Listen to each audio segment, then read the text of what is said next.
Hello! ఈసారి ఎపిసోడ్‌లో మనం 'అక్కినేని నాగేశ్వరరావు' గారి సినిమాలు 1981 నుంచి 85 వరకు రిలీజ్ అయిన వాటి గురించి మాట్లాడుకుందాం.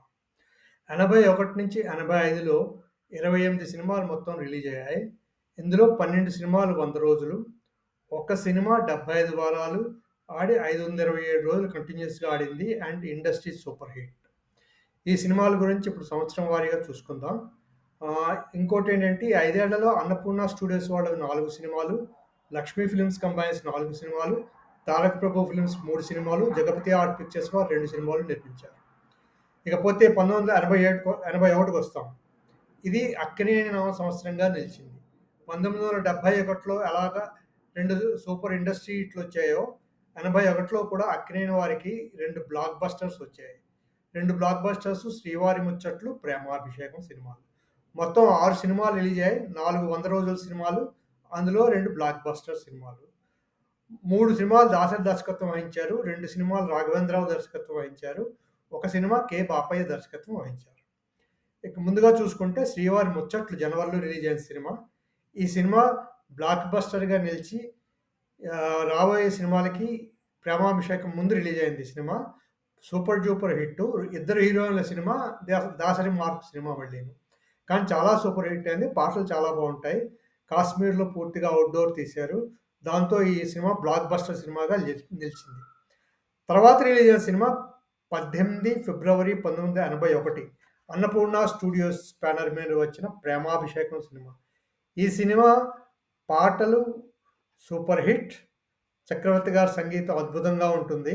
తర్వాత హీరోయిన్లు జయసుధ, శ్రీదేవి గ్లామర్, అక్కినేని, జయసుధ, శ్రీదేవి నటన ఈ సినిమాని ఎక్కడికో తీసుకెళ్ళిపోయాయి. ఈ cinema super hit, blockbuster అయిపోయి ఇండస్ట్రీ హిట్‌గా నిలిచింది. ఈ సినిమా క్రియేట్ చేసిన రికార్డ్స్ లాంగ్ రన్ రికార్డ్స్, వసూళ్ల రికార్డు చాలా గొప్పవి. ఇందులో వసూళ్ల రికార్డుగా చూసుకుంటే 4.5 క్రోర్స్ కలెక్ట్ చేసింది ఆ రోజుల్లో ఈ సినిమా. తర్వాత లాంగ్ రన్ చూసుకుంటే ఫస్ట్ సెట్ ఆఫ్ రిలీజెస్‌లో 100 days 30 centres, 200 days 20 centres, 300 days 11 centres, 365 days 8 centres, 75 weeks 2 సెంటర్స్‌లో ఆడింది. అలాగా మొత్తం ఇండస్ట్రీ రికార్డ్స్ క్రియేట్ చేసింది. చాలా మట్టుకు లాంగ్ రన్ రికార్డ్స్ చూసుకుంటే ఇప్పటికి కొన్ని చెక్కు చెదరకుండా అలాగే మిగిలున్నాయి. ఇది ఈ విషయం 'ప్రేమాభిషేకం' యొక్క గొప్పతనం ఈ సంవత్సరంలో. అక్కినేని నాగేశ్వరరావు గారికి ఈ 'ప్రేమాభిషేకం' సినిమాతో 81-85 వరకు వరుస సినిమాలు మళ్ళీ వచ్చాయి. తర్వాత ఈ ఏడాది రిలీజ్ అయిన మూడో సినిమా 'గురు శిష్యులు'. ఇది వైజయంతి మూవీస్‌లో అక్కినేని వారికి మొట్టమొదటి చిత్రం. వైజయంతి మూవీస్ అశ్వనీ దత్ గారు నాగేశ్వరరావు గారితో, కృష్ణ గారితో కలిసి మల్టీ స్టారర్ సినిమా కింద తీశారు. ఈ సినిమా కూడా హిట్ సినిమా కిందే నిలిచింది. తర్వాత సినిమా నందమూరి తారక రామారావు గారు తన సొంత చిత్రం స హిందీ సినిమా అభిషేక్ బచ్చన్, శశి కపూర్ నటించిన 'సుహాగ్' చిత్రానికి రీమేక్. ఈ చిత్రంలో శశి కపూర్ పాత్రను అక్కినేని నాగేశ్వరరావు గారు పోషించారు. ఈ చిత్రం రాఘవేంద్రరావు గారు దర్శకుడు. రాఘవేంద్రరావు, ఎన్టీఆర్ గారి కాంబినేషను. దానికి తోడు అక్కినేని నాగేశ్వరరావు గారు ఉన్నా కూడా ఆ రోజుల్లో ఆ చిత్రానికి రావలసినంత విజయం మట్టుకు దక్కలేదు. ఐ థింక్ ఈ సినిమా యావరేజ్ సినిమాగా నిలిచింది. ఆ తర్వాత అన్నపూర్ణ స్టూడియోస్ మీదే కె. రాఘవేంద్రరావు గారు, శ్రీదేవి హీరోయిన్‌గా వచ్చిన చిత్రం 'ప్రేమ కానుక' సినిమా. రాఘవేంద్రరావు గారు ఈ సినిమా కూడా యావరేజ్‌గానే నిలిచింది. పెద్దగా ఆడలేదు. రాఘవేంద్రరావు గారు అక్కినేని నాగేశ్వరరావు గారితో తీసిన సినిమాలేవి కూడా సూపర్ హిట్లు కాలేదు. అక్కినేని నాగేశ్వరరావు గారికి రాఘవేంద్రరావు గారు మరి పెద్ద హిట్‌లెప్పుడు ఇవ్వలేదనమాట. ఆ తర్వాత ఆ సంవత్సరం ఆఖరిలో వచ్చిన సినిమా సురేష్ రామానాయుడు గారి 'ప్రేమమందిరం' సినిమా. ఈ సినిమాలో నాగేశ్వరరావు గారు ద్విపాత్రాభినయం చేశారు. జయప్రద నాయిక, దాసరి నారాయణరావు గారు దర్శకత్వం వహించారు. మళ్ళీ ఈ సినిమా కొంచెం పాతకాలపు సినిమా వాసనలుంటాయి. అంచేత కొంచెం పెద్దగా ఆడలేదు. కొన్ని సెంటర్స్‌లో 100 రోజులు ఆడింది. కానీ అబోవ్ యావరేజ్ సినిమా కిందే చెప్పుకోవాలి. సూపర్ హిట్ అయితే మట్టుకు కాదు ఈ సినిమా. కానీ 1981 అక్కినేని నామ సంవత్సరంగా 'శ్రీవారి ముచ్చట్లు', 'ప్రేమాభిషేకం' సినిమాలతో మిగిలిపోయింది. అవండి 1981 విశేషాలు. ఇక 1982కొద్దాం. 1982కొస్తే మొత్తం 5 సినిమాలు రిలీజ్ అయ్యాయి అక్కినేని నాగేశ్వరరావు గారివి. అందులో 3 దాసరి దర్శకత్వంలో వచ్చాయి. ఇదే ఏడాది అక్కినేని నాగేశ్వరరావు గారి 200వ చిత్రం కూడా విడుదలయ్యింది. ఈ ఏడాదిలో ఏంటంటే అన్ని సినిమాలు కూడా ఇద్దరు హీరోయిన్ల సినిమాలే. అదో ఒక ఫార్ములా కింద అయినట్టయింది ఆ ఏడాది. ఒక హీరోయిన్ త్యాగం చేయడం ఇంకొక హీరోయిన్ కోసం. అదే story most of the cinemas. మొట్టమొదటగా వచ్చిన సినిమా 'రాగదీపం'. జయసుధా లక్ష్మి హీరోయిన్‌లు. ఇది దాసరి మార్క్ సినిమాయే. ఐ థింక్ యావరేజ్ సినిమాగా నడిచింది. మరి పెద్ద పెద్దగా ఆడలేదు. తర్వాత వచ్చిన సినిమా 'బంగారు కానుక'. శ్రీదేవి, సుజాత హీరోయిన్స్. ఇది తమిళ సినిమాకి రీమేక్. మధుసూదన్ రావు గారు దర్శకుడు. ఇది కూడా ఒక విధంగా ఫ్లాప్ సినిమా కిందే చెప్పుకోవచ్చేమో. ఆ తర్వాత వచ్చిన సినిమా 'గోపాలకృష్ణుడు'. జయసుధ, రాధా హీరోయిన్‌లు. కోదండరామిరెడ్డి గారు దర్శకుడు. ఇది కూడా చాలా యావరేజ్‌గానే వెళ్ళింది. మరీ పెద్ద గొప్పగా వెళ్ళలేదు. ఎందుకంటే స్క్రీన్ ప్లేస్ అవి చాలా గొప్పగా ఉన్న సినిమాలేవి కావు ఇవేవీను. ఆ తర్వాత అక్కినేని గారి 200 చిత్రంగా విడుదలైంది. తారక ప్రభు ఫిల్మ్స్ బ్యానర్ మీద నిర్మాత, దర్శకుడిగా దాసరి నారాయణరావు గారు నిర్మించిన 'మేఘ సందేశం' సినిమా. ఈ సినిమా చాలా మ్యూజికల్ హిట్. పాటలన్నీ ఆణిముత్యాలు. ఈ సినిమాలో పాటలన్నీ కూడా యేసుదాస్ గారు పాడారు అక్కినేని వారికి. అదొక స్పెషలైజేషన్ ఈ సినిమాకి. తర్వాత ఈ సినిమా ఒక క్లాస్ సినిమాకి మిగిలిపోయింది చివరికి. ఈ చిత్రంలో కథానాయకుడు ఒక కవి. తనకి భార్య ఉంటుంది. ఆ తర్వాత ఆ ఊరికి ఒక నాట్యకత్తి వస్తుంది. ఆ నాట్యకర్తకి తను తన కవిత్వానికి ఏదో ముడి కుదురుతుందన్న భావనతోటి ఈ కథానాయకుడు ఆ నాట్యకర్త వెనకాతలే వెళ్తూ ఉంటాడనమాట. భార్యను వదిలేసి ఆ నాట్యకర్తని వెతుక్కుంటూ వెళ్తాడు. ఇది చిత్రం. ఆఖరికి ఈ చిత్రం హీరో వెనక్కొచ్చేసి మళ్ళీ భార్య దగ్గరే చనిపోతాడు. కానీ ఈ చిత్రం అంతగా ఆడలేదు. జనాలకి పెద్దగా పట్టలేదనుకోవచ్చు. కానీ పాటలు చూసుకున్నా కూడా ఎంతో క్లాస్ సినిమాగా ఉంటుంది ఈ సినిమా. ఇది అక్కినేని నాగేశ్వరరావు గారికి ఉత్తమ నటుడిగా నంది అవార్డ్ వచ్చింది. ఇంకో విశేషం ఏమంటే 'మేఘ సందేశం' సినిమాకి కాసులు రాలేకపోయినా అవార్డులు మట్టుకు మస్తుగా వచ్చాయి. నంది అవార్డులు 9 వచ్చాయి. నేషనల్ అవార్డ్స్ 4 వచ్చాయి ఈ సినిమాకి. అదండి 1982లో 'మేఘ సందేశం' విశేషాలు. ఆ తర్వాత వచ్చిన సినిమా అన్నపూర్ణ స్టూడియో బ్యానర్ మీద 'యువరాజ్' సినిమా వచ్చింది. ఇది కూడా దాసరి మార్క్ చిత్రమే. జయసుధ, సుజాత హీరోయిన్‌లు. ఈ సినిమా కూడా యావరేజ్ సినిమా కిందే చెప్పుకోవచ్చు. మరి పెద్దగా ఎక్కడ ఏమీ ఆడలేదు. అది 1982లో విడుదలైన అక్కినేని నాగేశ్వరరావు గారి సినిమా విశేషాలు. ఇకపోతే 1983కొద్దాం. ఈ ఏడాది 6 సినిమాలు రిలీజ్ అయ్యాయి అక్కినేని నాగేశ్వరరావు గారివి. అందులో 3 సినిమాలు సూపర్ హిట్స్. మొట్టమొదటిగా 'ముద్దుల మొగుడు' అనే సినిమా వచ్చింది. ఇది ఒక కథ ఏంటంటే ఒక డబ్బున్న అమ్మాయి, ఒక మధ్యతరగతి అబ్బాయి పెళ్లి చేసుకున్న తర్వాత వాళ్ళ మధ్య వచ్చే ఇగో క్లాషెస్ మీద వస్తుందనమాట. ఏఎస్ ప్రకాశ్‌రావు గారు దర్శకుడు. కానీ ఈ సినిమాలో ఇదివరకు చాలా కథలొచ్చాయి ఇదే కథా సూత్రం మీద. కేఎస్ ప్రకాశ్‌రావు గారు లాంటి సీనియర్ దర్శకుడైనా కూడా అంతగా స్క్రీన్ ప్లే గొప్పగా లేకపోవడం వల్ల ఈ సినిమా ఏమీ ఆడలేదు.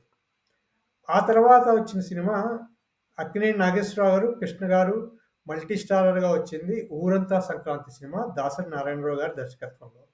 ఈ సినిమా బ్యాక్‌గ్రౌండ్ అంతా పల్లెటూరు రాజకీయాల మీద నడుస్తుంది. ఈ సినిమా కూడా యావరేజ్‌గా ఆడింది. ఒక్క కేంద్రంలో 100 రోజులు జరుపుకుంది. దీని తర్వాత దాసరి నారాయణరావు గారి దర్శకత్వంలోనే వచ్చిన ఇంకో సినిమా మళ్ళీ ఇద్దరు హీరోయిన్‌లతోటి 'రాముడు కాదు కృష్ణుడు' అనే సినిమా. జయసుధ, రాధిక హీరోయిన్స్. ఈ సినిమా దాసరి మార్క్ సినిమా అయినా కూడా చాలా హిట్ అయిపోయింది. చాలా హిట్ అయ్యి సూపర్ హిట్‌గా చెప్పుకోవచ్చు ఈ సినిమాని. సూపర్ హిట్ సినిమా కింద నడిచింది. తర్వాత వచ్చిన సినిమా మళ్ళీ తారక ప్రభు బ్యానర్ మీద దాసరి నారాయణరావు గారి దర్శకత్వంలోని 'బహదూర్‌పు బాటసారి'. ఇది దాసరి గారి సొంత చిత్రం. ఇందులో అక్కినేని గారు వయసు మళ్ళిన పాత్రలో కనిపిస్తారు. సుజాత గారు అక్కినేని గారి పక్కన నటించారు. ఇందులో అక్కినేని గారికి ముగ్గురు పెద్దాయన పిల్లలు ఉంటారు. స్టోరీ అంతా దాసరి మార్క్ ఫ్యామిలీ డ్రామాలో నడుస్తుంది. ఈ సినిమా మటుకు సూపర్ హిట్. ఆ రోజుల్లో వచ్చిన సినిమాలో సూపర్ హిట్ అయింది ఈ సినిమా. ఆ తర్వాత వచ్చిన సినిమా జంధ్యాల డైరెక్షన్‌లో అక్కినేని నాగేశ్వరరావు గారు నటించిన ఒకే ఒక్క చిత్రం 'అమరజీవి'. ఈ చిత్రంలో జయప్రద హీరోయిన్. ఈ చిత్రం తీస్తున్నప్పుడే అక్కినేని నాగేశ్వరరావు గారు చెప్తూ ఉండేవారట, ఈ చిత్రం ఆడదు అని నిర్మాతలతోటి. జంధ్యాల గారు ఎందుకో ఈ సినిమా గురించి పూర్తిగా అక్కినేని నాగేశ్వరరావుకి కథనం గురించి చెప్పలేదని అంటూ ఉంటారు. ఈ చిత్రంలో జంధ్యాల మార్క్ కామెడీ ఎక్కడా కనిపించదు. అది కూడా ఒక రీజన్ అయి ఉండొచ్చు ఈ సినిమా ఫెయిల్ అయిపోవడానికి. ఈ సినిమాని పూర్తిగా ఫ్లాప్ సినిమా కిందే మనం లెక్కేసుకోవచ్చు. ఆ తర్వాత అన్నపూర్ణ స్టూడియోస్ మీద అక్కినేని నాగేశ్వరరావు గారు స్వంతంగా నిర్మాణ బాధ్యతలు నిర్వహిస్తూ నిర్మించిన ఆఖరి చిత్రం 'శ్రీరంగనీతుడు'. ఈ చిత్రం ఒక తమిళ చిత్రానికి ఆధారంగా తీశారు. తమిళ చిత్రం పేరు 'ఊటీ వరై ఉరవు' అనే చిత్రం ఆధారం.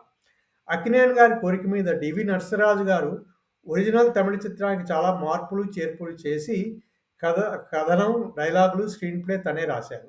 అక్కినేని కోదండరామిరెడ్డి గారు డైరెక్టర్ అయినా కూడా అక్కినేని గారి కోరిక మీద 'డివి నరసింహరాజు' గారు మొత్తం షూటింగ్ దగ్గరుండి తనే చూసుకొని చిత్రం పూర్తి చేశారు. ఈ చిత్రం సూపర్ హిట్‌గా నిలిచింది. యాక్చువల్‌గా ఈ చిత్రం చాలా కామెడీగా ఉంటుంది. నాగేశ్వరరావు, శ్రీదేవి నటన చాలా బ్రహ్మాండంగా ఉంటుంది. ఇది ఒక కామెడీ చిత్రంగానే చెప్పుకోవచ్చు యాక్చువల్‌గా. చాలా రోజుల తర్వాత అక్కినేని గారు నటించిన కామెడీ చిత్రం 'శ్రీరంగనీతులు'. ఈ 'శ్రీరంగనీతులు' తర్వాత అక్కినేని నాగేశ్వరరావు గారు మళ్ళీ ప్రొడక్షన్ జోలికి పోలేదు అన్నపూర్ణ స్టూడియోస్ బ్యానర్ మీద.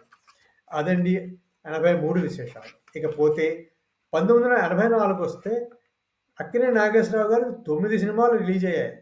ఇది ఏకంగా ఒక రికార్డ్ అనుకోవచ్చు ఆ రోజుల్లో. ఎందుకంటే 81 నుంచి 80లో 81 నుంచి 85 తీసుకుంటే ఎన్ని సినిమాలు రిలీజ్ అయిన సంవత్సరం ఇదొక్కటే. అందులో ఈ సంవత్సరం 9 సినిమాలు ఒకే ఒక సినిమా మట్టుకు సూపర్ హిట్ అయ్యి ఆడింది. అది ఒక్కటే ఆడింది. మిగిలిన సినిమాలన్నీ యావరేజ్, కొన్ని ఫ్లాప్ సినిమాల కిందే చెప్పుకోవచ్చు. మొట్టమొదటిగా 'కోటీశ్వరుడు' ఈ సినిమాలో సుజాత హీరోయిన్. పెద్దగా ఉండదు, పర్వాలేదనిపించే సినిమా. 'తాండవ కృష్ణుడు' జయప్రద హీరోయిన్. హీరో తన ఐడెంటిటీ కోసం పడే తపన ఈ సినిమా అంతాను. సినిమా యావరేజే. ఇది కూడా ఈ 2 సినిమాలు కూడా స్క్రీన్ ప్లే లోపం వల్లే పోయినట్టు చెప్పుకోవచ్చు. ఆ తర్వాత వచ్చిన సినిమా 'లక్ష్మీ కంబైన్స్' బ్యానర్‌లో రీమేక్ సినిమా ఇది కూడా. సుజాత, రాధిక హీరోయిన్లు. బెంగాలీ 'ఉత్తమ్ పురుష్‌కి రీమేక్ ఈ సినిమా. ఈ సినిమా మట్టుకు సూపర్ హిట్ సినిమా. 12 కేంద్రాల్లో 100 రోజులు పైగా ఆడింది ఈ సినిమా. ఇది చాలా సరదా అయిన సినిమా, బాగుంటుంది, చూడవచ్చు. ఆ తర్వాత సినిమా 'ఆదర్శవంతుడు'. ఇందులో అక్కినేని నాగేశ్వరరావు గారిది లాయర్ పాత్ర. రాధ హీరోయిన్. కోడి రామకృష్ణ గారు డైరెక్టర్. కానీ ఎందుకో ఈ 'ఆదర్శవంతుడు' సినిమా కూడా కథనం పూర్తిగా అస్సలు బాగా నడవవు ఈ సినిమాలో. అందువల్ల ఈ సినిమా ఫ్లాప్ అయిందని చెప్పుకోవచ్చు. ఆ తర్వాత వచ్చిన సినిమా 'వసంత గీతం'. ఇందులో సంగీతం శ్రీనివాస రావు గారు దీనికి దర్శకత్వం వహించారు. రాధ హీరోయిన్. ఈ చిత్రంలో హీరో గాయకుడిగా నటిస్తాడు. సంగీతభరిత చిత్రం. ఇది కూడా ఒక కన్నడ సినిమాకి రీమేక్. 'శ్రావణ బంతు' అనే కన్నడ సినిమాకి రీమేక్ అనమాట. ఇది కూడా ఫ్లాప్ కిందే లెక్క. ఆ తర్వాత జగపతి ఆర్ట్ పిక్చర్స్ వారు తీసిన 'ఎస్పీ భయంకర్' అనే సినిమా వచ్చింది. ఇది నిజంగానే కొంచెం భయంకరమైన సినిమా అయిపోయింది. ఇది థ్రిల్లర్ జానర్‌లో వచ్చింది. మలయాళ సినిమా 'పోస్ట్ మార్టం'కి రీమేక్. అక్కినేని నాగేశ్వరరావు గారు ద్విపాత్రాభినయం, కృష్ణంరాజు గారు ఇంకో హీరోగా నటించారు. కానీ ఈ చిత్రం కూడా ఫ్లాప్ కిందే లెక్క. జగపతి చిత్రాల బ్యానర్‌లో చూసుకుంటే జగపతి వారికి ఇదొక ఫ్లాప్ చిత్రం కింద మిగిలింది. ఆ తర్వాత తారక ప్రభు ఫిల్మ్స్ బ్యానర్ మీద దాసరి నారాయణరావు గారి దర్శకత్వంలో, నిర్మాణంలో వచ్చిన చిత్రం 'జస్టిస్ చక్రవర్తి'. ఇందులో అక్కినేని నాగేశ్వరరావు గారు తండ్రి కొడుకులుగా ద్విపాత్రాభినయం చేశారు. Again Dasari mark family drama. ఇది అక్కినేని 60వ జన్మదిన సంవత్సరంగా 29/1984 విడుదల చేశారు. కానీ సినిమా యావరేజ్. దాసరి నారాయణరావు గారు కథనం పెద్ద గొప్పగా ఆడించలేదు ఈ సినిమాని. అంచేత యావరేజ్ సినిమా కిందే లెక్క వేసుకోవచ్చు. ఆ తర్వాత 'సంగీత్ సామ్రాట్' అనే సినిమా వచ్చింది. మళ్ళీ దీనికి సంగీతం శ్రీనివాసరావు గారి దర్శకుడు. ఇది కూడా పూర్తిగా సంగీతభరిత చిత్రం. పెద్దగా ఆడలేదు ఇది కూడాను. పాటలు బాగుంటాయి మళ్ళీ. ఇది కూడా యావరేజ్ చిత్రం కింద లెక్క వేసుకోవచ్చు. ఆ తర్వాత మళ్ళీ వచ్చిన సినిమా 'భార్యాభర్తల బంధం' జగపతి ఆర్ట్ పిక్చర్స్ బ్యానర్ మీద వచ్చింది. ఇందులో అక్కినేని, జయసుధ ఒక జంట, బాలకృష్ణ ఇంకో యువ హీరో ఈ సినిమాలో. మొట్టమొదటిగా అక్కినేని వారు యువ హీరోలతో నటించడం ప్రారంభించిన చిత్రం ఇదే అని చెప్పుకోవచ్చు. ఇందులో అక్కినేని, జయసుధ నటన, వారి మధ్య జరిగే సన్నివేశాలు చాలా సరదాగా ఉంటాయి. చూడవలసిన సినిమా. ఈ సినిమా కూడా హిట్ సినిమా కింద లెక్కేసుకోవచ్చు. 100 రోజులు ఆడేసింది. 80 రోజులు, 90 రోజులు చాలా చోట్ల ఆడింది. 1, 2 కేంద్రాల్లో 100 రోజులు ఆడినట్టుంది. అంచేత హిట్ సినిమా కింద లెక్క వేసుకోవచ్చు 'భార్యాభర్తల బంధం' సినిమాని. ఇకపోతే 1985కి వద్దామండి. 1985లో అక్కినేని నాగేశ్వరరావు గారి 2 సినిమాలు రిలీజ్ అయ్యాయి. ఒకటి 'దాంపత్యం', ఒకటి 'ఇల్లాలే దేవత'. 'దాంపత్యం' సినిమాలో జయసుధ హీరోయిన్, కోదండరామిరెడ్డి గారు దర్శకుడు. అక్కినేని, జయసుధ కాంబినేషన్ ఈ సినిమాలో బాగుంటుంది. సినిమా కూడా సరదాగా ఉంటుంది. చూడదగ్గ సినిమాయే. ఇది కూడా యావరేజ్, అబోవ్ యావరేజ్ సినిమా కింద లెక్క వేసుకోవచ్చు. తర్వాతొచ్చిన కన్నడ 'ఇల్లాలే దేవత' కన్నడ 'హోలుజ్' అనే సినిమాకి రీమేక్. 'తాతినేని ప్రసాద్' దీనికి దర్శకుడు. ఇది కూడా ఇద్దరు హీరోయిన్ల సినిమా. 'రాధిక', 'భానుప్రియ' ఉంటారు ఇందులోని. దీనికి కూడా కథా కథనంలోనే లోపాల వల్లే ఈ సినిమా కూడా ఆడలేదు. అస్సలు ఆడినట్టు లేదు. ఫ్లాప్ కిందే లెక్క వేసుకోవచ్చు ఈ సినిమాని. అదండి 1981 నుంచి 85 అక్కినేని నాగేశ్వరరావు గారి సినిమాలు విడుదలైన వాటి గురించిన విశేషాలు. ఇకపోతే ఈ 5 ఏళ్లలో హీరోయిన్స్‌గా చూసుకుంటే అక్కినేని నాగేశ్వరరావు గారు జయసుధ గారితో 11 సినిమాల్లో నటించారు. జయప్రద గారితో 6 సినిమాలు, శ్రీదేవి గారితో 6 సినిమాలు, సుజాత గారితో 6 సినిమాలు, రాధ గారితో 3 సినిమాలు, భానుప్రియ, రతి యజ్ఞతో ఒక్కొక్క సినిమా నటించారు. ఎందుకంటే చాలా మట్టుకు ఇద్దరు హీరోయిన్ల సినిమాలు కాబట్టి చాలా మట్టుకు అందుకని హీరోయిన్స్ కూడా చాలా ఎక్కువ సినిమాలతో నటించినట్టు ఇందులో వచ్చింది. తర్వాత అక్కినేని గారు ఇక్కడ ఈ సంవత్సరం తర్వాత నుంచి వయసు మళ్ళిన ముఖ్య పాత్రలకు ప్రాధాన్యత ఇవ్వడం మొదలైంది. ఇక మీదట ఆయన అన్ని వయసు మళ్ళిన పాత్రలే ఎక్కువగా నటించారు. ఇకపోతే ఈ సంవత్సరంలో అక్కినేని నాగేశ్వరరావు గారి సినిమాలకు కొన్నిటికి అవార్డ్స్ కూడా వచ్చాయి. అందులో చెప్పుకోవాల్సింది 'మేఘ సందేశం'. ముఖ్యంగా 'మేఘ సందేశం' సినిమాకి నేషనల్ అవార్డ్స్‌లో ఉత్తమ ప్రాంతీయ భాషా చిత్రంగా వచ్చింది. తర్వాత ఉత్తమ సంగీత దర్శకుడుగా రమేష్ నాయుడు గారికి, ఉత్తమ గాయకుడిగా యేసుదాస్ గారికి, ఉత్తమ గాయనిగా సుశీల గారికి కూడా నేషనల్ అవార్డ్స్ 'మేఘ సందేశం' సినిమా కోసం 1982 సంవత్సరంలో వచ్చాయి. అలాగే ఆ ఏడాది నంది అవార్డ్స్‌లో కూడా 9 నంది అవార్డ్స్ 'మేఘ సందేశం' అవార్డ్స్‌కొచ్చాయి.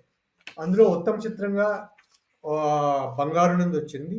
ఉత్తమ నటుడు అక్కినేని నాగేశ్వరరావు గారు, ఉత్తమ నటి జయప్రద, ఉత్తమ సంగీత దర్శకుడు రమేష్ నాయుడు, ఉత్తమ గాయకుడు యేసుదాస్, ఉత్తమ గాయని పి. సుశీల గారు, ఉత్తమ గేయ రచయిత దేవులపల్లి కృష్ణశాస్త్రి గారు, ఉత్తమ ఛాయాగ్రాహకుడు పిసి సెల్వరాజు గారు, ఉత్తమ శబ్దగ్రహణం ఏఆర్ స్వామినాథన్. అలా 9 నందులు గెలుచుకుంది 'మేఘ సందేశం' రాష్ట్ర బహుమతులలో ఆ ఏడాది. ఇంకో విశేషం ఏమంటే 1981లో 'ప్రేమాభిషేకం' సినిమాకి అవార్డు అని లేదు కానీ సినిమాలో నటించిన సినిమాకి పనిచేసిన నలుగురికి అవార్డులొచ్చాయి. అందులో ఉత్తమ నటిగా జయసుధ గారు, ఉత్తమ గాయకుడిగా ఎస్‌పి బాలసుబ్రహ్మణ్యం గారు, ఉత్తమ కళా దర్శకుడిగా భాస్కర్ రాజు గారు, ఉత్తమ దర్శకుడికి special jury award Dasari Narayana Rao గారికి వచ్చింది. అలాగే 1983లో 'బహదూర్ బాద్‌షా' సినిమాలో ఉత్తమ గాయకుడిగా బాలసుబ్రహ్మణ్యం గారికి నంది అవార్డు వచ్చింది. 1984లో 'సంగీత సామ్రాట్' సినిమాకి ఉత్తమ గాయనిగా సుశీల్ గారికి నంది అవార్డు వచ్చింది. అవండి నంది అవార్డ్స్, నేషనల్ అవార్డ్స్ విశేషాలు అక్కినేని నాగేశ్వరరావు సినిమాలకి ఈ 5 ఏళ్లలో విశేషాలు. ఈ వీడియోలో మనం 81 నుంచి 85 వరకు మాట్లాడుకున్నాము. ఇక వచ్చే వీడియోలో అక్కినేని నాగేశ్వరరావు గారి తర్వాత సినిమాల గురించి మాట్లాడుకుందాము. ఆ సినిమాలన్నీ అక్కినేని నాగేశ్వరరావు గారు ముఖ్య పాత్రలో నటించిన సినిమాలే అవుతాయి. మధ్య మధ్యలో కొన్ని సినిమాలు తనే ప్రధాన పాత్రగా కూడా ఉన్నాయనుకోండి. ఆ సినిమాల విశేషాలు వచ్చే వీడియోలో మాట్లాడుకుందాం. ఈ వీడియో మీకు నచ్చితే సబ్స్క్రైబ్ చేయండి, లైక్ చేయండి, షేర్ చేయండి. Thank you.